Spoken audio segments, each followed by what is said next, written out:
Guys, അപ്പോൾ ഞാൻ ഇന്ന് പോകുന്നത് നമ്മുടെ കാർത്തിയായനി അമ്മമ്മയുടെയും ഗോപാൽ അച്ചാച്ചൻ്റെയും വീട്ടിലേക്കാണ്. എൻ്റെ വീട്ടിൽ നിന്ന് ഒരു 10 മിനിറ്റ് ദൂരേ ഉള്ളൂ ഇവരുടെ വീട്ടിലേക്ക് പോകാൻ. അങ്ങനെ ഇവരാരും അറിയാതെ ഒരു സർപ്രൈസ് കൊടുക്കാമെന്ന് വിചാരിച്ചിട്ട് ഞാൻ വീട്ടിലേക്ക് കയറാൻ ശ്രമിക്കുകയായിരുന്നു.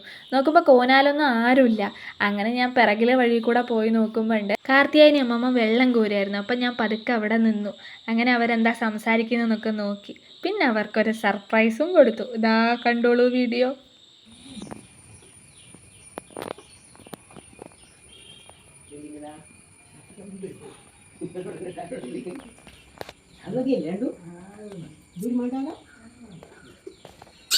എന്ത് ഞാമ്പിയായിരുന്നു എന്ത്